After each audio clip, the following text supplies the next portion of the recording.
পুরা কোরআন মাজিদে যতটি নবীর নাম এসেছে প্রায় নবীর একটা দুটা করে দোয়া আছে।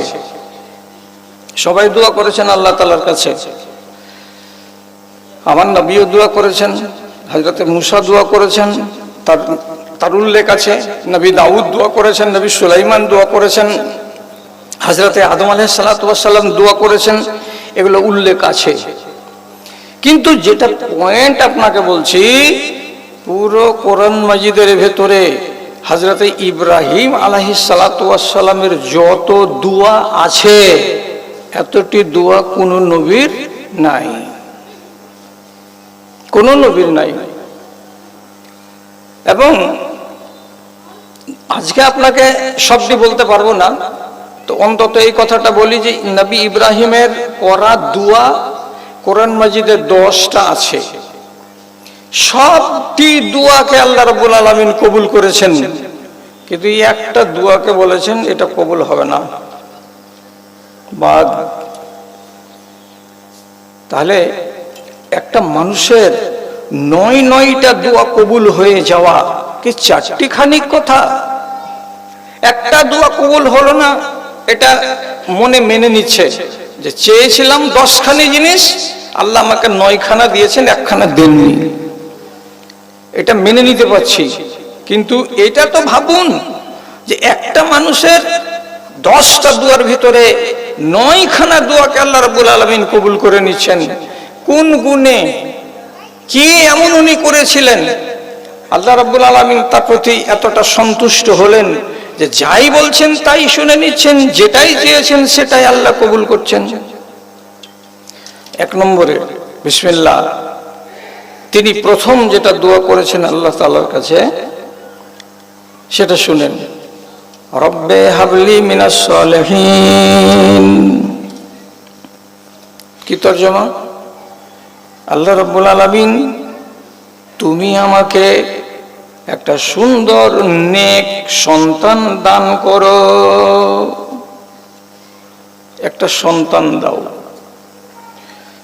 89 বছর বয়স, স্ত্রীর বয়স তার থেকে 5 বছর কম।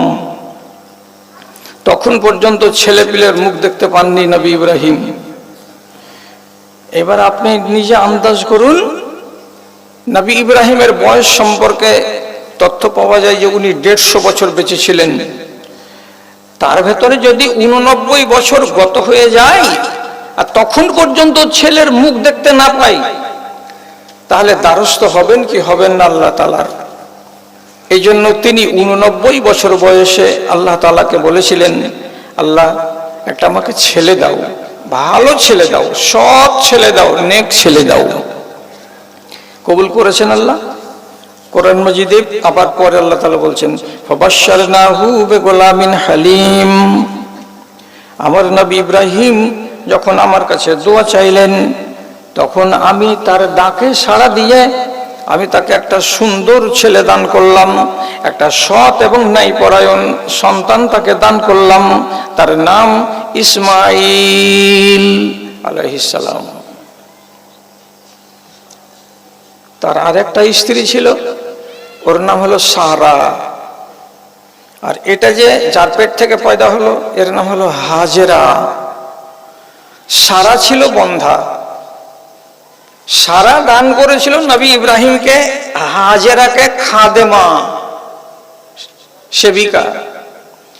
সেবিকার পেটে বাচ্চা এলো, কিন্তু মালকিন যেটা আসল আগেকার, তার পেটে বাচ্চা এলো না।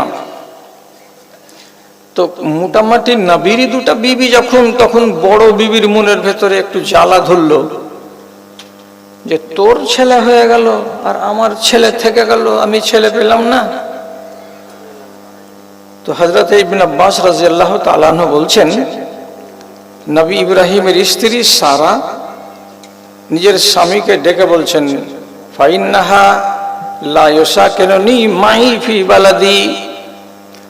তোমার এই ছোট স্ত্রী, তার মানে যার নাম হচ্ছে হাজেরা, ওর পেটে সন্তান এসেছে, সে মা হবে, আর আমার পেটে সন্তান আসেনি, আমি মা হতে পারবো না। এই জন্য তিনি রাগ করে বলছেন, একে আমার এই শহরের নাম প্যালেস্টাইন, প্যালেস্টাইনের মাটিতে হাজেরাকে থাকতে দেওয়া যাবে না। আমি যে শহরে থাকবো সে শহরে তোমার এই বিবি যেন না থাকে। নবী ইব্রাহিম বলছেন, বলে কি হয়েছে? যদি খেতে কেউ বাকি থেকে থাকেন তো পিছন দিকে গিয়ে খেয়ে নেবেন।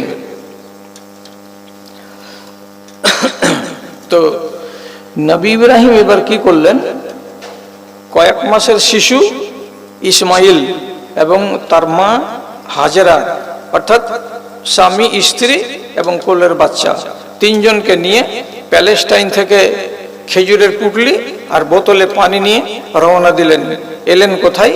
মক্কা শহরে, যেটা আজকের কাবার পার্শ্বে এসে হাজির হলেন। এখানে কাবার কাছে এসে বলছে, অনেকটি কথা আছে, এতটি কথা আমি বলবো না, শর্টে আপনাকে কথাটি বলে দিয়ে শেষ করে দেবো, আমার টাইম আগেই শেষ করে দেবো, 1 ঘন্টাও নেব না। তিনি আল্লাহ তাআলার কাছে এবার আবার আর একটা আরাধনা পেশ করছেন। কি বলছেন? রব্বে ইন্নী আসকানতু মিন যুররিয়াতি বিওয়াদিন গায়রি জি জারইন ইনদা বাইতিকাল মুহাররাম। হে আল্লাহ, আমি আমার স্ত্রীকে এবং দুধের বাচ্চাকে অত দূর প্যালেস্টাইন থেকে হেঁটে 15 দিনের রাস্তা অতিক্রম করে কাবার পাশে রেখে দিয়ে চলে গেলাম। এখানে বাড়ি নাই, ঘর নাই, জমি নাই, জিরাত নাই, কোনো একটা মানুষের বসতি নাই, এমন নির্জন জায়গাতে রেখে দিয়ে গেলাম।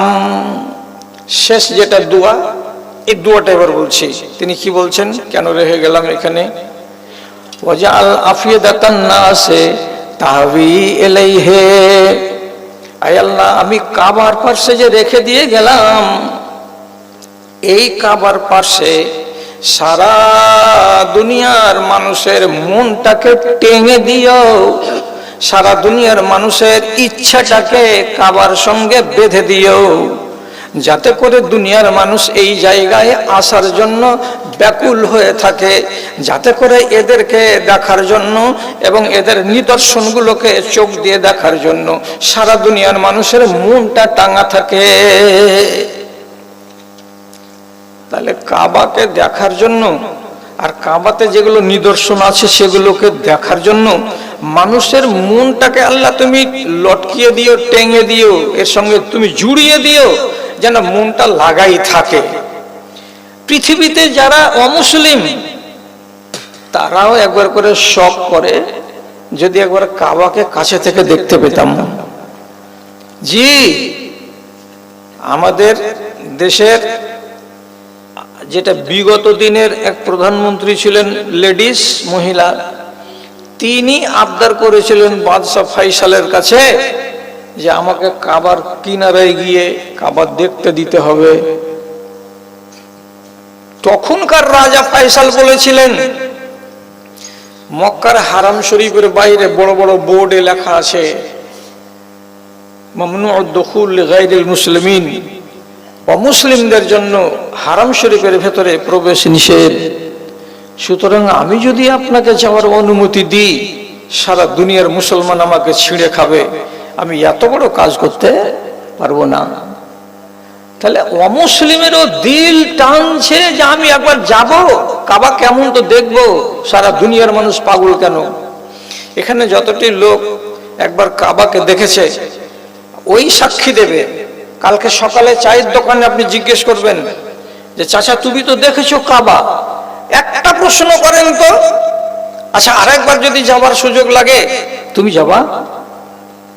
যে কোনো হাজিকে বলেন, যে কোনো উমরা করে আসা লোককে বলেন যে মক্কা যাওয়ার কি তোমার ইচ্ছা করছে, 1000 বার আপনাকে বলবে কি যে দেখলাম রে দাদা, একবার দেখে জি ভরলো না, একবার দেখে মন ভরলো না, আর একবার যাওয়ার ইচ্ছা করছে। 80,000 টাকাকে টাকা বলে মানি না, একবার তো উমরা করে এলাম, আরেকবার যাব, আরেকবার যাব, মনে মনে আমি ভাবছি কি টান আছে কাবাতে। তাহলে হযরত ইব্রাহিম যে বলেছিলেন, এ আল্লাহ, দুনিয়ার মানুষের মনটাকে টেনে দাও কার সাথে? তো কাবার সাথে। কাবাকে দেখার জন্য যেন এরা পাগল থাকে, আর কাবার সাথে সাথে কতগুলো নিদর্শন আছে সেগুলোকে দেখার জন্য যেন পাগল থাকে। কি কি নিদর্শন আছে? কি কি আছে?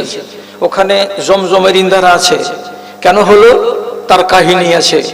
আবার ওইখানে সাফা মারওয়াকে 7 বার দৌড়াতে হয়, কেন দৌড়াতে হয়? তো আমাদের মা হাজারা পানির জন্য দৌড়িয়েছিল সাফা আর মারওয়া, কয়বার? তো 7 বার। সেটাকে আল্লাহ তাআলা হজের রুকুন করে দিয়েছেন, তাহলে সেটা চোখে দেখতে পাবেন। যেটা মুজদালিফা, যেটা মিনা, যেটা আরাফা, যেটা যেখানে গিয়ে কুরবানি করতে হয় সেই জায়গা, এই জায়গাগুলোকে দেখতে গেলে প্রাণ জুড়িয়ে যাবে, প্রাণ জুড়িয়ে যাবে। এখন যদি ছবিতে আপনি কাবাকে দেখেন আর কাবার চারিদিকে মানুষের এমনি করে হাত ওঠা এইরকম দৃশ্য দেখেন, তো দেখতে পাবেন শতকরা 100 জন লোকের ভেতরে 50 জন লোক দেখবেন ওর চোখ দিয়ে পানি ঝরছে। আর আল্লাহ তাআলাকে কি বলছে, আল্লাহ তাআলাকে কি বলতে আছে, কি আছে কাবার টান। তাহলে নবী ইব্রাহিম যেটা দোয়া করেছিলেন আল্লাহ রাব্বুল আলামিন এটা কবুল করে নিয়েছেন। আর একটা তিনি দোয়া করছেন আল্লাহ তাআলার কাছে, কি বলে? রব্বি জাআল হাযাল বালাদা আমিনাও ওয়ারযুক আহলাহু মিনাস সামারাত। হে আল্লাহ তাআলা, এই দেশটাকে, এই শহরটাকে তুমি শান্তির শহর বানাও। এখানে যেন ঝগড়া না থাকে, ফাসাদ না থাকে, কাজিয়া না থাকে, মারামারি না থাকে, হানাহানি না থাকে, এমন সুখের এটাকে নগরী বানাও। 1 2 নম্বর, মক্কার যতগুলো বাসিন্দা হবে, এখানে যতগুলো লোক বসবাস করবে, প্রত্যেকটা মানুষকে রব্বুল আলামিন তুমি ফলের রিজিক দান করিও। ভাত দিও এ কথা বলেননি, রুটি দিও এ কথা বলেননি, বিরিয়ানির খাবার দিও এ কথা বলেননি, হালুয়ার খাবার দিও এ কথা বলেননি। তিনি দোয়া করে বলছেন, হে আল্লাহ, এখানকার নাগরিককে তুমি ফলের রিজিক দান করিও, এরা যেন সকাল আর বিকাল ফলের রিজিক খেয়ে বাঁচতে পায়। আল্লাহ, তাহলে শহরটা কি নিরাপদ? জি। কতটা নিরাপদ? আপনি ইহরাম গায়ে পরে যাবেন তো, ও কারণে হারাম শরীফের ভেতরে কোনো গাছের ডাল ভাঙতে পারবেন না, ও কারণে হারাম শরীফের ভেতরে কোনো জানোয়ারকে মারতে পারবেন না, ও কারণে হারাম শরীফের ভেতরে আপনি কোনো শিকারীকে তাড়া করতে পারবেন না। কোনো মানুষ যদি শিকার করে আর তাকে আপনি দেখিয়ে দিবেন যে এই দেখো চলে যাচ্ছে, খরগোশটাকে মারো, আপনি শিকারকে দেখিয়ে দিতেও পাবেন না। জি হ্যাঁ, এত আল্লাহ তাআলা নিরাপদ জায়গা করে দিয়েছেন। একটা মানুষ যদি একটা মানুষকে মার্ডার করে দেয়, তাহলে তার বদলে তাকে মার্ডার করে দিতে হবে, এটা শরীয়তের আইন। কিন্তু লোকটা মার্ডার করেছে একজনকে, আর করার পরে দৌড়ে পালিয়ে এসেছে কোথায়? তো মক্কা শহরে, হারাম শরীফের ভিতরে এসে ঢুকে গেছে। এবার আল্লাহর শরীয়ত কি বলছে? এটা হলো শান্তির জায়গা, এখানে অশান্তি করা যাবে না। লোকটাকে জানের বদলে মেরে দিতে হবে, জানের বদলে জান নেওয়া যাবে, ঠিক আছে, কিন্তু ওই মানুষটাকে টেনে জোর করে জবরদস্তি করে এখান থেকে বের করে নিয়ে যাওয়া যাবে না। অপেক্ষা করতে হবে অতক্ষণ, যতক্ষণ পর্যন্ত লোকটা নিজে থেকে বেরিয়ে বাইরে না যায়, ততক্ষণ পর্যন্ত তার উপরে জুলুম করা যাবে না। কত এহতেরাম, কত সম্মান কাবার। ফলের রিজিক যারা হজ করেছে তারা জানে, আর যারা এখনো মক্কা দেখেনি তারা জানে না। মক্কার মাটিতে, প্রপার মক্কার মাটিতে খেজুর ছাড়া কোনো ফল পয়দা হয় না, নেই। শুধু খেজুরের বাগান আছে, এছাড়া আর দুনিয়ার যত ফল আছে একটাও পাওয়া যাবে না। কিন্তু কত সুখের দেশ সেটাকে আল্লাহ তাআলা বানিয়েছেন নবী ইব্রাহিমের দুয়ার বরকতে। আপনি সকালে গিয়ে মার্কেটে যাবেন, যদি দোমোহনার মার্কেটে 5 রিয়াল করে কিলো হয় সেব, হাজির হাটে 5 রিয়ালই হবে, 6 রিয়াল হবে না। এখান থেকে বাসুদেবপুর চলে যাবেন, ওখানে যদি সেবের রেট জিজ্ঞেস করবেন 5 রিয়ালই পাওয়া যাবে, 6 রিয়াল হবে না। সারাটা মক্কা শহরের ভেতরে কোনো জায়গাতে দুটা রেট আপনি দেখতে পাবেন না। 1 আর 2 নম্বর কথা, আরবে যারা যায় এবং আরবের যারা লোক, তারা ভাত যদি 100 গ্রাম খায় তো ফল তারা 300 গ্রাম খায়। এত বেশি ফল খায়, এত বেশি ফল খায়, কোথায় থেকে তারা পায়?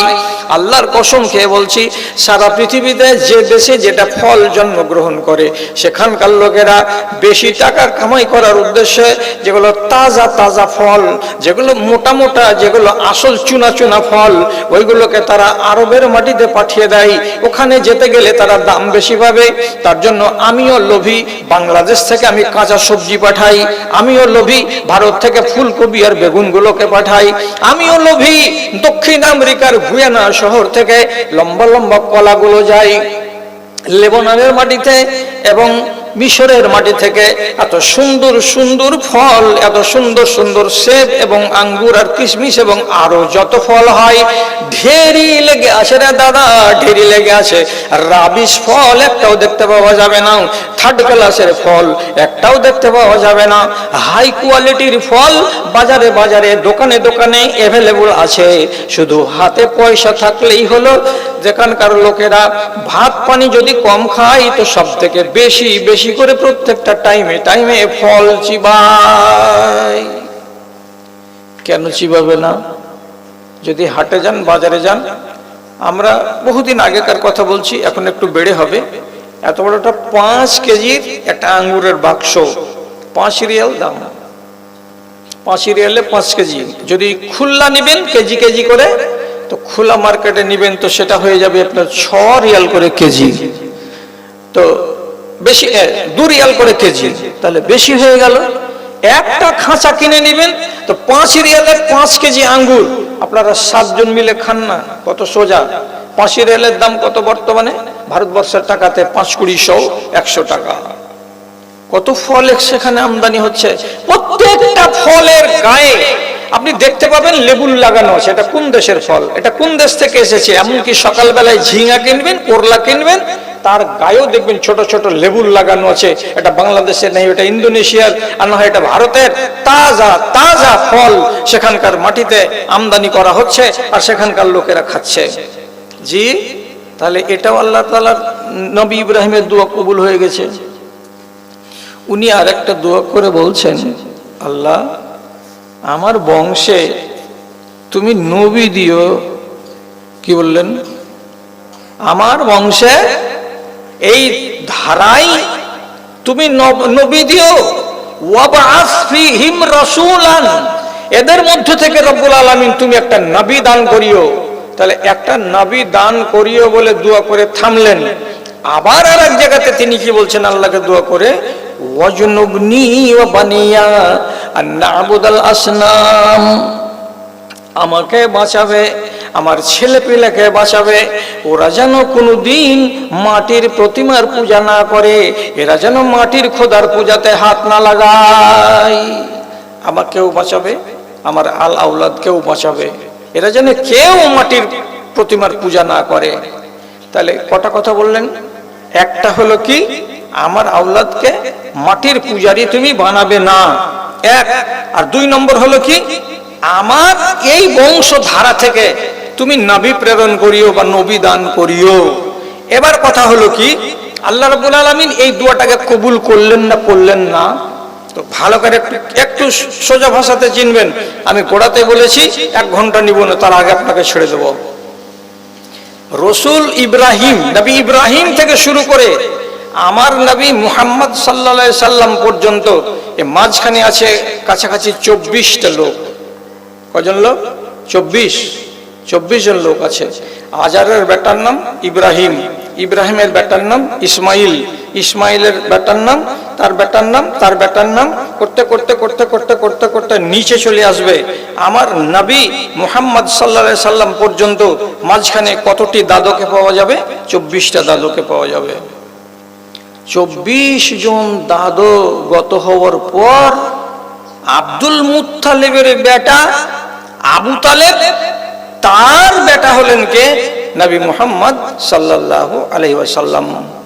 এবার আপনি বলেন, উনি যে দোয়া করে দিয়ে গেলেন যে আমার বংশের লোকেরা, আওলাদেরা যেন মাটির পূজা না করে, আপনারা কি জানেন যে আল্লাহ পাকের নবীর মা এবং তার বাবা এরা দুজন জান্নাতি না জাহান্নামী? কেউ একটা লোক বলেন,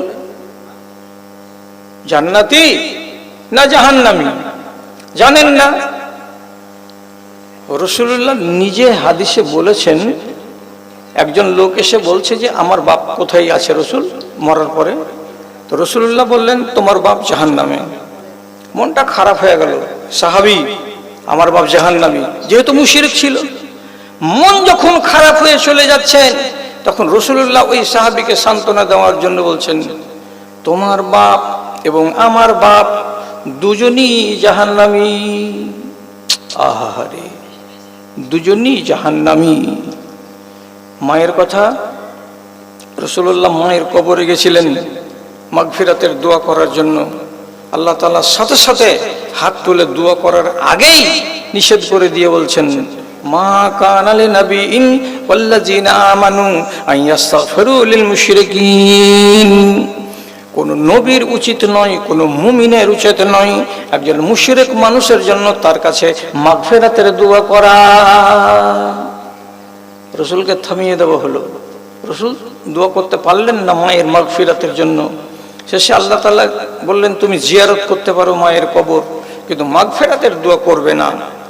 এরা দুজন, যেটা সহি মত সেটা হলো কি যে রাসূলুল্লাহর মা আর বাবা এরা খুশনসিব নয়, এদের কপালে জাহান্নাম।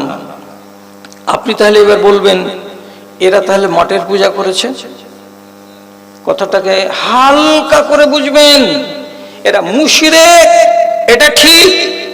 কিন্তু নবী ইব্রাহিমের দোয়া ঠিক, যে এই ধারার ভেতরে যতগুলো লোক আছে এরা জীবনে কোনোদিন নকল খোদার পূজা করেনি, মাটির খোদাকে তারা কোনোদিন জীবনে মাবুদ বলে মানেনি।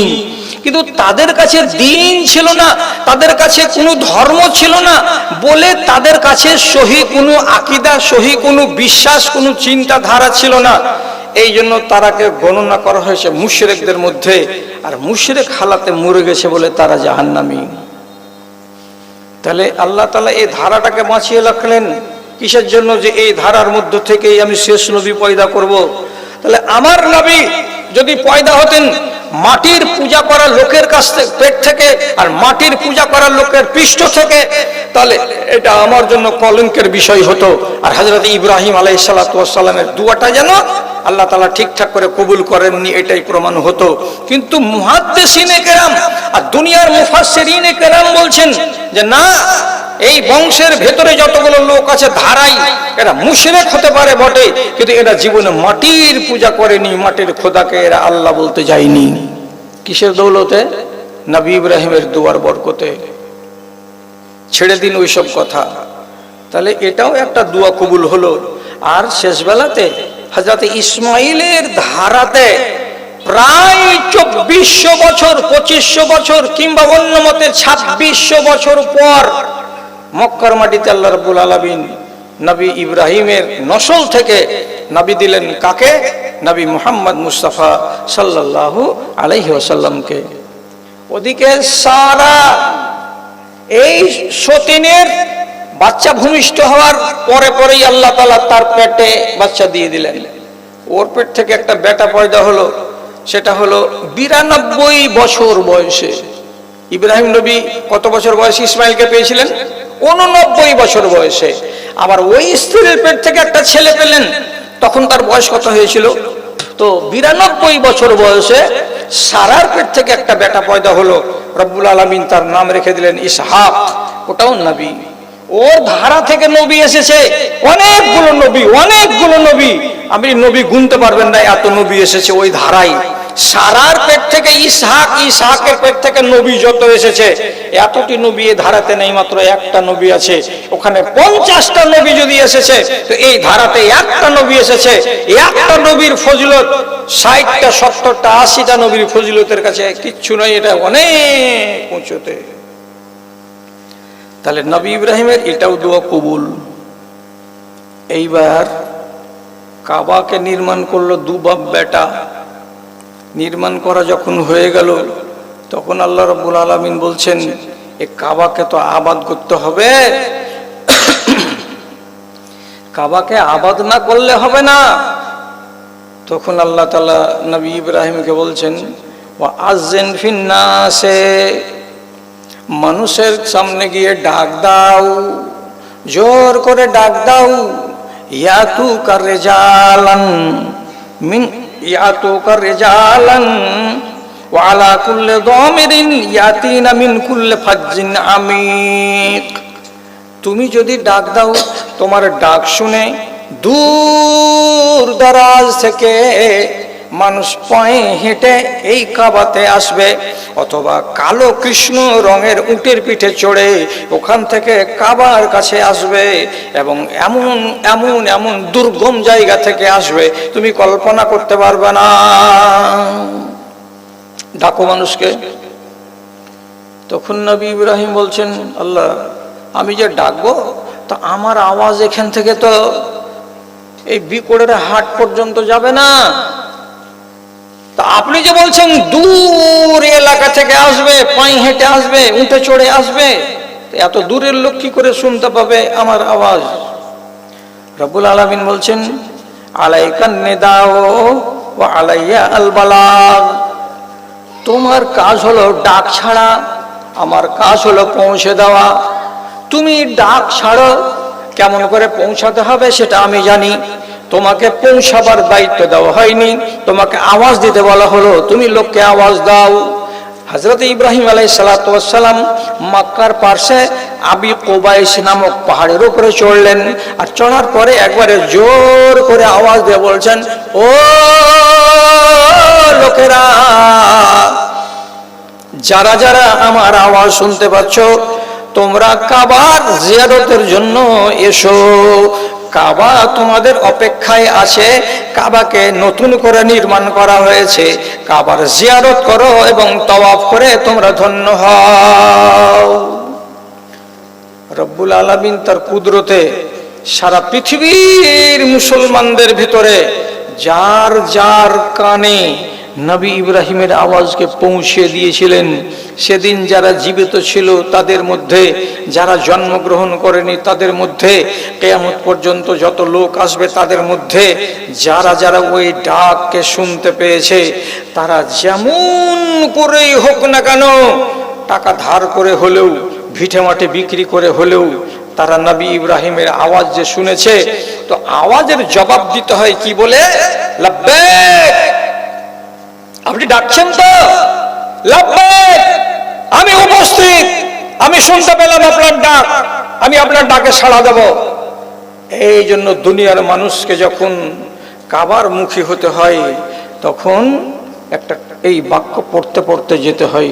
দমদম এয়ারপোর্টে এহরাম গায়ে দিয়ে উঠবেন, সেখান থেকে আপনাকে বলতে শুরু করতে হবে, লাব্বাইক আল্লাহুম্মা লাব্বাইক, লাব্বাইক লা শারীকা লাকা লাব্বাইক, ইন্নাল হামদা ওয়ান নি'মাতা লাকা ওয়াল মুলকু লা শারীকা লাকা। কেন লাব্বাইক বলি? সেই ডাকে সাড়া দিয়েছি আমি, তার জন্য আমি লাব্বাইক বলছি, তার মানে আমি হাজির, আমি হাজির। আচ্ছা, এবার তো লোক তো চলে এলো, তো লোক কি করবে? এসে খাবার চারিদিকে ঘুরে নিবে, বাস শেষ। তখন হযরত ইব্রাহিম আলাইহিস সালাতু ওয়াস সালাম আর এক জায়গাতে তখন আল্লাহ তাআলাকে বলছেন, আরেনা মানাসিকানা ওয়া তুব আলাইনা ইন্নাকা আনতাত তাওয়াবুর রহিম। পরওয়ারদিগার, লোকেরা যে আসবে দূর দারাজ থেকে, তার মানে জাপান থেকেও হাজি আসবে, অস্ট্রেলিয়া থেকেও হাজি আসবে, ওদিকে উত্তর আমেরিকা থেকেও হাজি আসবে, এদিকে দক্ষিণ আমেরিকা এবং আফ্রিকা থেকেও হাজিরা আসবে। তো হাজিরা যে এসে যে কি করবে, তো কোনখানে কোনখানে যেতে হবে, কি কি কাজ করতে হবে, এটা যদি আপনি আমাকে দেখিয়ে না দেন, আর আমি যদি শিখতে না পারি, তাহলে লোকেরা দূর থেকে এসে কি কাজ করবে? আল্লাহ রাব্বুল আলামিন জিবরিলকে বলছেন, জিবরিল যাও, তোমাকে দুনিয়ায় যেতে হবে। কি করবো আল্লাহ? তো বলছে, ওরা স্বামী স্ত্রীকে সাথে করো, আর সাথে করার পরে যতটি হজের আরকান আছে, সব হজের আরকানগুলোকে একটা একটা করে দেখাও, আর দেখিয়ে তার নাম নিয়ে তাকে চিনিয়ে দাও। বুঝতে পারলেন? এইবার জিবরিল এলেন, আসার পরে সাফা এবং মারওয়া, এই যে দুটো পাহাড় আছে, এর মাঝখানে 7 চক্কর লাগালেন। 7 চক্কর লাগাবার পরে ইশারা করে বলছেন, এটা আপনাকে করতেই হবে এবং আপনার পরে যারা আপনার ছেলেপিলেরা আসবে তারাকেও করতে হবে। এটা কিসের নিদর্শন? এই নিদর্শনটা হলো আপনার স্ত্রী হাজেরা পানির জন্য দৌড়েছিল 7 বার সাফা এবং মারওয়া, সাফা এবং মারওয়া, এই জন্য তার স্মৃতি বিজড়িত। এটা তোমাকেও করতে হবে এবং তোমার বেটারাকেও করতে হবে। 1।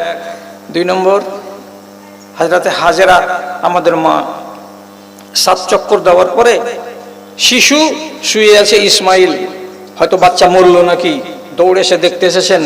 তো ইসমাইলের পায়ের কাছে হযরতে জিবরিল আলাইহিস সালাতু ওয়াস সালাম নিজে পাখা মেরে দিয়ে খাল করে দিয়েছেন, আর খাল থেকে ভুল ভুল ভুল ভুল ভুল ভুল করে পানি বেরিয়ে বেরিয়ে বেরিয়ে বেরিয়ে আসছে। পানি তো পান করলেন কে? মা হাজেরা। কিন্তু দেখছে পানি বেরোতেই আছে, ডানে চলে যাচ্ছে, বামে চলে যাচ্ছে। তো মেয়ে ছেলে মানুষ, লোক নেই জন্যই একা একাই কি করলো, বালুগুলোকে নিচ্ছে আর এরকম করে চারিদিকে বাঁধ দিচ্ছে। তো বাঁধ দেওয়ার কালে আমরা যেমন আমাদের ভাষাতে বলি থাম, তেমনি আরবিতে বলে এই কথাটাকে জাম। কথা বুঝবেন? আমি বলছি থাম, আর আরবিতে কি বলছে? জাম। এতটি করে বালু নিচ্ছেন আর এমনি করে পানির এক সাইডে রেখে বলছেন জাম, আর একবার বালু নিচ্ছেন জাম, আর একবার মুঠে বালু নিচ্ছেন জাম, আর একবার বালু নিচ্ছেন আর রাখছেন আর বলছেন জাম। থেমে যাও, থেমে যাও, থেমে যাও, আর দূরে যেও না, আর দূরে যেও না। এ করে যে তিনি 3 বার 4 বার 3 বার 4 বার করে জাম জাম জাম জাম বলছেন, সেখান থেকেই এই জায়গাটাকে আল্লাহ রাব্বুল আলামিনের নবীকে নাম দেওয়ালেন কি? ইনারা নাম হলো জমজম হলো। এবার এখান থেকে হযরতে জিবরিল নিয়ে চললেন দুজনকে কোথায়? মিনার মাঠ। মিনার মাঠ দেখালেন, দেখার পরে বললেন এইখানে আসতে হবে, এখানে এসে এই ইহরামের অবস্থাতে থাকতে হবে, থেকে তারপরের দিন এখান থেকে রওনা দিতে হবে। কোথায় যেতে হবে? হাঁটতে হাঁটতে চলে গেলেন কোথায়? ওখান থেকে 8-9 কিলোমিটার দূরে, সেটার নাম হলো আরাফার মাঠ। আরাফার মাঠে নিয়ে গেলেন, যাওয়ার পরে বুঝিয়ে দিলেন এখানে কি করতে হয় আর কেমন করে বুক ফাটিয়ে গলা ফাটিয়ে আল্লাহ তাআলার কাছে কাঁদতে হয়, চাইতে হয়, আর এই জায়গাটা কিসের জন্য এত ফজিলতের সেটাও বুঝিয়ে দিলেন। দেওয়ার পরে ফেরত পথে আবার এলেন, মাঝখানে পড়ে একটা স্টপেজ, তার নাম হলো মুজদালিফা। মুজদালিফাতেই এলেন আর আসার পরে বললেন এখানে এসে এশা এবং মাগরিবের নামাজকে জমা করতে হবে, এটাও শিখিয়ে দিলেন। রাত গত হয়ে যাওয়ার পরে সকালবেলায় আবার মিনাতে নিয়ে আসলেন, আর মিনাতে নিয়ে আসার পরে বললেন এখানে একটা তোমাকে কুরবানি জবে করতে হবে, জানোয়ার। এই জানোয়ারটা জবে হয়ে যাওয়ার পর আবার কাবায় নিয়ে গেলেন। কাবায় নিয়ে যাওয়ার পরে একটা শেষ তওয়াফ করিয়ে দেওয়ার পরে বললেন এটা হলো মানাসিকে হজ। তোমার বেটারা যখনই আসবে এখানে আমি যেভাবে তোমাকে শিখিয়ে দিলাম এভাবেই যদি আঞ্জাম দেয় তো তাহলে তাদের হজ সম্পন্ন করা হবে। তুমি যে ডেকেছিলে ইয়াতুনাকা বিল হজ্জে, তোমার কাছে আসবে হজ করার জন্য, তাহলে তখন তাদের হজটা সম্পন্ন হবে। তাহলে আল্লাহ করবো না, কারণ যে ওয়াদা করেছি যে আপনাকে আগেই ছেড়ে দেবো, তো ওয়াদার মধ্যে থাকি আপনিও আর আমিও। তো আল্লাহ তাআলা এখন পর্যন্ত যতটি দোয়া আপনাকে শোনালাম সবই তো কবুল করলেন, সবই কবুল করলেন। তো শুধু একটা দোয়াকে কবুল করলেন না। কোনটা? কোনটা? তো তার আগে কি মনটা বলে না যে ইব্রাহিম নবীর এত দোয়া কবুল কেন হচ্ছে আর আমরা এত দোয়া করছি তো আমাদের কবুল হয় না? এটা আগে জেনে নিন। তার সবই দোয়া কবুল হচ্ছে আর আমাদের একটাও কবুল হচ্ছে না। এর মানেটা কি? এর মানে হলো যে তু মেরা শুন मैं तेरा শুনুঙ্গা, তুমি আমার কথা শুনো আমি তোমার কথা শুনবো, তুমি আমার কথা মানো আমি তোমার কথা মানব, তুমি যদি আমার কথা না শোনো তো তোমার কথা আমিও শুনবো না, তুমি যদি আমার কাজ করো আমি তোমার কাজ করে দেব। আমার নাম হলো আল্লাহ। কোথায় পেলাম? ফাজকুরুনি আযকুরুকুম, তুমি আমাকে স্মরণ করো আমি তোমাকে স্মরণ করব। একদম কোরআন মাজিদ। তুমি আমাকে স্মরণ করো আমি তোমাকে স্মরণ করব। আবার আল্লাহ অন্য জায়গাতে বলছেন ইন তানসুরুল্লাহ ইয়ানসুরুকুম, তুমি যদি আল্লাহর মদদ করো আল্লাহ তাআলা বলছেন আমি তোমার মদদ করব। তুমি যদি আমার সাহায্য করো, সহযোগিতা করো, আমি তোমার সাহায্য সহযোগিতা করব। তাহলে রব্বুল আলামিন কি শিখালেন? তুমি আগে আমার হও, তাহলে আমি তোমার হব, আর তুমি যদি আমার না হও তাহলে আমি তোমার হব না, তোমার কথা আমি শুনব না। কতটি কথা শুনেছিলেন? এবার কয় মিনিটের সামনে দিচ্ছি আপনাকে, কয় মিনিটে। সেটা কি? আপনি বলেন নিজের স্ত্রী এত প্রাণ প্রিয়, আর মাত্র 3 থেকে 4 মাস বয়সের বাচ্চা, যার উপরে একটা আশা বৃদ্ধ বাপের যে আমি 90 বছর বয়সে বাচ্চাটাকে পেয়েছি, 15 বছর পরেই তো আমার বাচ্চাটা আমার সাহারা হয়ে যাবে, আমার হাতখানা ধরে আমাকে নিয়ে চলবে, এটা তো আমার সাহারা। তো এই বয়সের বাচ্চাটা আর এই একটা স্ত্রীকে ফেলে যাচ্ছেন কোথায়? তো নির্জন জায়গাতে, যেখানে লোক নাই, জন নাই, বাড়ি নাই, ঘর নাই। আপনাকে যদি বলা যায় যে আপনার বাড়িওয়ালিকে আপনি মালদা স্টেশনে ফেলে দিয়েছেন, তো দূরের কথা দূরে, পারবেন? কেউ পারবে নিজের স্ত্রীকে আর নিজের বাচ্চাকে এইভাবে ফেলে দিয়ে জনশূন্য জায়গায়? আজকাল যেখানে ফেলে দিয়ে আসবেন, আপনার স্ত্রী তো 3 দিন পরে বাড়ি চলে আসবে, কেন যে বলে দিবে যে আমি অমুক জায়গাতে আছি, ফোনে ফোনে ফোনে ফোনে যোগাযোগ হয়ে যাবে। আর হযরত ইব্রাহিম কলেজাটা কত ছিঁড়ল সেদিন, নিজের বাচ্চাকে আর বিবিকে ফেলে দিয়ে চলে যাওয়ার টাইমে। উনি যে চলে যাচ্ছেন, তো এখানে রেখে দেওয়ার পরে এইদিকে যে হাঁটা দিয়েছেন, তো খালি প্রথমে এই বাজারের হাজির দোকানের কাছে গেছে, তখন হযরত হাজেরা বলছেন কি ব্যাপার, যদি ঝাড়া পায়খানার জন্য হয়তো এত দূর যাবে নাকি, আড়ালে পাহাড়ের বসতে পারে না, চলেই যে যাচ্ছে, চলেই যা যাচ্ছে। তখন বেচারি বেটি ছেলে মানুষ নিরাশ হয়ে গিয়ে এমনি করে আওয়াজ দিয়ে নিজের স্বামীর নাম ধরে ডাক বলছে, ইয়া ইব্রাহিম,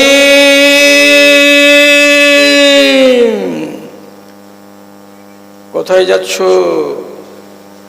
তখন হযরত ইব্রাহিম ঘুরে দাঁড়ালেন এদিকে মুখ করে। কি জবাব? কোনো জবাব নেই। আবার হাঁটা দিচ্ছেন 2-3 পা, যেমনি 4 পা আগে গেছে, আবার এখান থেকে একটা মেয়ে ছেলের আওয়াজ যাচ্ছে, ইয়া ইব্রাহিম আইনা তাযহাবু। ইব্রাহিম স্বামী, কোথায় চলে যাচ্ছ? দেখে তো মনে হয় না যে তুমি বাথরুমে যাচ্ছ। আমাকে ফেলে দিয়ে, এই বাচ্চাটাকে ফেলে দিয়ে, এদের প্রতি কি তোমার একটু দয়া নাই? যে বাচ্চাকে পাওয়ার জন্য তুমি আল্লাহর কাছে আকুলি বিকুলি করছিলে, আল্লাহ তোমার আকুলি বিকুলি দেখে এই বাচ্চাটাকে চাঁদের মতো সুন্দর ছেলেটাকে দিয়েছেন। এই সুন্দর ছেলেটার উপরে একটু দয়া করো, আমাদের এই দুজনকে এখানে ফেলে দিয়ে এখানে চলে যাচ্ছ। নবী ইব্রাহিম কোনো উত্তর করলেন না। কলেজা ফাটে না? 3 বারের বার যখন হযরত হাজেরা বলছেন একই কথা আর স্বামীকে বলবো না, 3 বারের বার জোর করে আওয়াজ দিয়ে বলছেন নতুন কথা, কি? আমার আকাল্লাহ বেহাজা, ইব্রাহিম স্বামী আমার, আমাকে এখানে এবং আমার শিশুকে এখানে ফেলে দিয়ে তোমাকে কি বাড়ি যেতে বলা হয়েছে?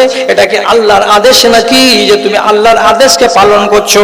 তখন নবী ইব্রাহিম দক্ষিণ দিকে মুখ করে দিয়ে জোর করে আওয়াজে বলছেন, নাম, হ্যাঁ রে বিবি হাজেরা, তোমাকে এবং আমার এই কলেজার টুকরাকে এইভাবে বনে জঙ্গলে একাই ফেলে দিয়ে আমাকে চলে আসার কথা বলেছেন কে? তো আমার আল্লাহ।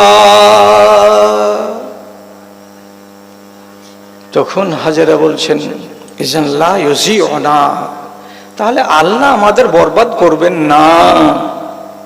কত বড় ধৈর্য আছে বুকে! এতখানি কষ্ট স্বীকার করেছিলেন কে? নবী ইব্রাহিম।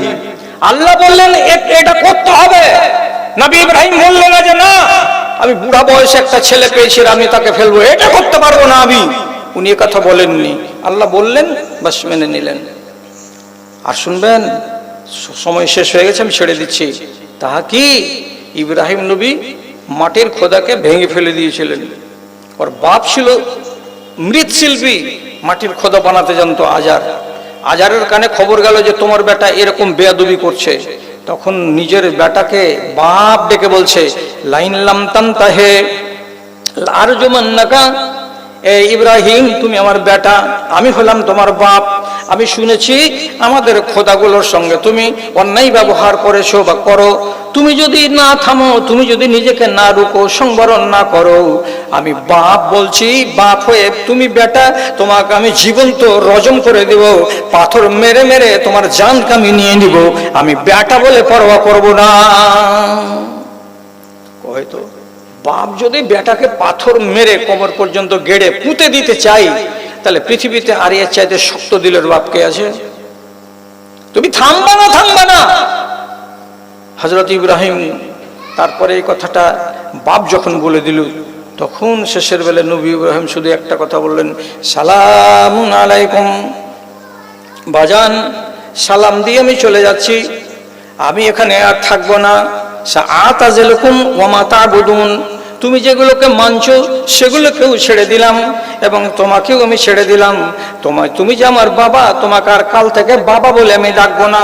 তুমি যখন এ কথাটা বললে এত শক্ত করে, বাপ যদি বেটাকে এত ধমকানি দিতে পারে, তাহলে তোমার মতো বাপের কাছে আমি নিরাপদ নই। এজন্য তোমাকে ছেড়ে দিয়ে আমি চলে যাচ্ছি, যেদিকে আমার চোখ যাবে সেদিকেই আমি যাব। কিন্তু বলে যাচ্ছি একটা কথা, সাআস্তাগফিরু লাকা, আমি তোমার জন্য আমার রবের কাছে একদিন ক্ষমা চাইব। আল্লাহ, আমার বাপ বুঝতে পারেনি, আমার বাপ ছিল অবুঝ, এই অবুঝ বাপ আমাকে তাড়িয়ে দিয়েছিল। একদিন আমি বেটা হয়ে তোমার জন্য রব্বুল আলামিনের কাছে ক্ষমা চাইব। বাড়ি থেকে বেরিয়ে চলে এলেন। কথা আর বাড়াচ্ছি না, কথা শেষ করে দিচ্ছি। তা হলো এই, নবী ইব্রাহিম তো বেরিয়ে চলে এলেন, বাপের বাড়ি ফাঁকা পড়ে গেল। তাহলে আপনি নিজে চিন্তা করেন, যেই মানুষটা এইরকম বয়সে অর্থাৎ যৌবন বয়সে নিজের বাপের বাড়িকে ছেড়ে দিলেন, দিয়ে লাওয়ারেস হয়ে গেলেন, বিদেশি হয়ে গেলেন, এই মানুষটা আল্লাহ তাআলার ডাকে এতটা তিনি সাড়া দিলেন যে যখনই যেটা কথা প্রয়োজন হয়েছে তখনই সেই কাজটাকে তিনি করে দিয়েছেন। তো এই যে আল্লাহ তাআলার কথাকে তিনি বারে বারে শুনছেন, তখন রব্বুল আলামিন বলছেন, তুমি যদি আমার হেফাজত করো তো আমি তোমার কেন হেফাজত করব না? ইবনে আব্বাসের হাদিসে আছে, তুমি আল্লাহর হেফাজত করো, তার মানে কি আল্লাহর হুকুমকে মেনে চলো। আল্লাহ বলছেন আমি তোমাকে মেনে চলবো এবং তোমার কথাকে আমি রাখবো। তো ওয়াদা আছে আল্লাহ তাআলা। যখন এতগুলো কথা হয়ে গেল, তখন সব ঠিকঠাক এগিয়ে আসলো। কিন্তু শেষের কথাটা হলো এটাই যে নবী ইব্রাহিম নিজের বাপের জন্য যে বলেছে যে আমি তোমার জন্য আল্লাহর কাছে ইস্তেগফার করব, ক্ষমা চাইব, চেয়েছেন কি সূরার 69 নম্বর আয়াত থেকে শুরু করে 87 নম্বর আয়াত পর্যন্ত হযরত ইব্রাহিম আলাইহিস সালাতু ওয়াস সালাম আল্লাহ রাব্বুল আলামিনের কাছে এক গাদা কথা বলেছেন। তার ভেতরে শেষের বেলায় যে বলছেন আল্লাহ তাআলাকে, ওয়াগফির লি আবি ইন্নাহু মিনাজ জাল্লিন, হে আল্লাহ তুমি আমার বাপকে ক্ষমা করে দাও, আমার বাপ হলো একটা গুমরাহ, আমার বাপ হলো পথভ্রষ্ট, তোমাকে চিনেনি, তোমাকে জানেনি, এই জন্য আমি ছেলে নবী হয়ে তোমার কাছে ক্ষমা চাইছি। কার জন্য? তোমার বাপের জন্য। আল্লাহ তুমি আমার বাপকে ক্ষমা করে দাও। তো ক্ষমা তো চেয়েছেন, তো গোড়াতে আমি কি বলেছিলাম আপনাকে, নবী ইব্রাহিমের আজকে 10টা দোয়া বলবো, তো তাড়াহুড়া করে কি করলাম না, অনেকগুলো কথা থেকে গেল, 1 ঘন্টার ভিতরে সামটাবার কথা। তো কিয়ামতের দিন হবে ফয়সালা। দুনিয়াতে বাপও মরে গেছেন, বেটাও মরে গেছেন, কেউ দুজনের বেঁচে নাই। যেদিন কিয়ামত হবে, সেই দিন কিয়ামতের যখন দুরবস্থা দেখবে আর বিপজ্জনক সিচুয়েশন যখন সামনে দেখা দিবে, তখন আজারের মতো বাপ খেপা পাগলের মতন দৌড়াতে এসে খাড়া হবে কার সামনে? তো নিজের বেটা ইব্রাহিমের সামনে, দিয়ে বলবেন, বাজান আই বাঁচিয়েলে বাপ, বাঁচিয়েলে আজকে। তখন রব্বুল আলামিনের সামনে হযরত ইব্রাহিম আলাইহিস সালাতু ওয়াস সালাম একজন নবী হয়ে বাপ মুশরিকের জন্য সরাসরি যে বলবেন, আই আল্লাহ আমার বাপ আমার কাছে প্রাণ ভিক্ষা চাইছে, তুমি একে নাজাত দাও। আল্লাহ আমার বাপকে যেন আগুনে পুড়তে না হয়। তো তারপরে হযরত ইব্রাহিম আর একটা দোয়া করে দিয়েছেন, কি? ওয়ালা তুখজিনি ইয়াউমা ইউবাসুন, যেদিন কিয়ামত কায়েম হবে আল্লাহ, সেদিন তুমি আমাকে অপমান করিও না। আল্লাহ তুমি আমাকে অপমান করিও না। আল্লাহ তাআলা বলছেন, আরে তুই এত বড় নবী, তোকে আমি খালিল বলেছিলাম, খালিল মানে বন্ধু, খালিল বলেছিলাম, তো তুই হলি এত বড় নবী যে খালিল, তুই আমার বন্ধু, আর তুই আমাকে বলছিস যে আমার বাপকে বাঁচাও, আবার তুই দোয়া করছিস আমার কাছে কি আল্লাহ তুমি আমাকে অপমান করিও না। তাহলে কি করবো এবার? তোর মুশরিক বাপকে বলবো যে যা জান্নাতে যা? এটাও তো আমার আদলার ইনসাফের উল্টো কথা। যদি তোমার চোখের সামনে বাপকে জাহান্নামে দিয়ে দিই তো তোমার মন জ্বলবে, প্রাণ জ্বলবে, বড় কষ্ট লাগবে যে আমার বাপ জাহান্নামে চলে গেল, তো তোমাকে তো অপমান করলাম, কি হবে এইবার? আল্লাহ রাব্বুল আলামিন কি করলেন? বুখারী শরীফের হাদিস, সাথে সাথে জিবরিলকে যে বলবেন, জিবরিল যাও, যেখানে আমার ইব্রাহিম দাঁড়িয়ে আছে এবং তার সামনে তার বাপ ভিজা মানে ছাগলের মতো দাঁড়িয়ে আছে, লাড়ু সাড়ু হয়ে দাঁড়িয়ে আছে, যে আল্লাহ কি হবে, কি হবে, কি হবে, এইরকম জায়গা থেকে আমি যেটা বলে দিচ্ছি সেটা করে দাও। হযরত জিবরিল এলেন, আসার পরে বলছেন, আপনি আপনার বাপকে জান্নাতের জন্য আল্লাহর কাছে দরখাস্ত করছেন? জি হ্যাঁ। তো অসম্ভব কথা আপনি যে বললেন, তো এটা কেমন করে হয়? তখন জিবরিল বলছেন, আপনি আপনার চোখটাকে একবার আপনার বাপের দেহের উপর থেকে সরিয়ে অন্যদিকে করেন তো। আপনার বাপের উপরে যেন চোখ না থাকে, আপনি অন্যদিকে করেন চোখটা। তখন নবী ইব্রাহিম বাপের উপর থেকে চোখকে সরিয়ে একটা মিনিটের জন্য, আধখানা মিনিটের জন্য উপর দিকে করে দিলেন চোখ দুটোকে। আর যেমনি উপর দিকে করা হলো, সাথে সাথে হযরত জিবরিল কি করলেন? ফাইজা বে জিবইন মুতালাত্তিখিন বিদামিন বাইনা রিজলাইহি। আবার যখন চোখ দুটাকে নিচু করেছেন, দেখতে পাচ্ছেন তার পায়ের গোড়াতে, অর্থাৎ ইব্রাহিম আলাইহিস সালাতু ওয়াস সালাম নিজের দুই পায়ের মাঝখানে দেখতে পাচ্ছেন বাপ খাড়ো নাই, ওখানে একটা শিয়াল থেকে ছোট আর বিজি থেকে বড় একটা এমনই জানোয়ার, জানোয়ারটার গোটা গায়ে যেন চামড়া নাই, কেমন যেন রক্ত লেগে লেগে জমাট বেঁধে বেঁধে আছে। খাল খিচে নিতে গেলে গাটা যেমন দেখায় একটা পশুর, ওই রকম খাল টেনে দেওয়া পশুর মতো তার গায়ে জায়গা জায়গা রক্ত লেগে লেগে আছে, আর একটা পশু তার পায়ের মাঝখানে দাঁড়িয়ে আছে। এটা দেখে নবী ইব্রাহিমের মনটা যেন আচম্বিত হয়ে গেল, আমার পায়ের তলায় এটা কি পড়ে আছে। তিনি ঘেন্না ভরে পায়ের দিক দিয়ে এমনি করে একটু করে ইশারা করে দেবেন কিংবা লাত মেরে দেবেন যে আমার পায়ের তলায় এটা কি আছে। সঙ্গে সঙ্গে যেমনি ঘৃণা ভরে তিনি লাত দিয়ে সেটাকে হটাবের ইচ্ছা করবেন, আল্লাহ রাব্বুল আলামিনের ফেরেশতা সাথে সাথে ওই জানোয়ারটার লেজটাকে ধরে নেবেন। আর লেজটাকে ধরে নেওয়ার পরে চোখের সামনে এমনি এমনি করে একবার দুইবার তিনবার ঘোরাতে ঘোরাতে আর একবার ছেড়ে দিবেন। আর যেমনি ছেড়ে দেবেন, উঠতে উঠতে উঠতে উঠতে 500-700 1 কিলোমিটার দূরে গিয়ে দুম করে পড়ে যাবে ওই জানোয়ারটা। যেমনি জানোয়ারটা পড়ে যাবে, তখন হযরতে জিবরিল আলাইহিস সালাতু ওয়াস সালাম বলবেন, হে নবী ইব্রাহিম, আপনার বাপকে যদি আপনার চোখের সামনে এই হাত আর পাওয়ালা করে জাহান্নামে দিতাম, তাহলে আপনার মনটাতে বড্ড কষ্ট হতো। আর আল্লাহ রাব্বুল আলামিন আপনার বাপ যে মুশরিক, তাকে যদি জান্নাতে দেন তো ইনসাফ বিরোধী কথা হবে। এই জন্য আপনি যেমন একটা ফাঁফরে পড়ে আছেন, তেমনি আপনাকে নিয়ে আল্লাহ রাব্বুল আলামিন ভাবছেন কি করা যায় কি না করা যায়। তার জন্য মধ্যম রাস্তাটা করা হলো কি, এটাই হলো আপনার বাপ। 1 মিনিটের ভেতরে তার চেহারাকে বদল করে দিয়ে একটা বিজির আকার দিলাম। আর বিজিটাকে আপনি যখন ঘৃণা ভরে লাত মারলেন, আমি তার লেজটাকে ধরে এমনি করে চালিয়ে দিলাম। এটাই হলো আপনার বাপ। আপনার বাপ জাহান্নামে পৌঁছে গেছে। কবুল হয়নি, একটা দোয়া কবুল হয়নি নবী ইব্রাহিমের। তাহলে কেন হয়নি? এই জন্য যে সে মুশরিক হয়ে মারা গেছে। বাবারা, দাদারা, ভাইয়েরা, আপনার আগে ঠকে নিলাম। কেমন করে ঠকে নিলাম? আগে ছেড়ে দিব 1 ঘন্টার বলেছিলাম, 4টা মিনিট হাতে টাইম আছে। এবারে 4টা মিনিটের ভেতরে পহিলা নম্বর কাজ হলো আমার সাথে আপনাকে হাতটা মিলাতে হবে। পালাইছি না ভাই, 1 মিনিট তো ছেড়ে দিচ্ছে, কি করবো? তো ওখানে যে আগে তোমার হাতখান ধরবো? হ্যাঁ, কি বলছি?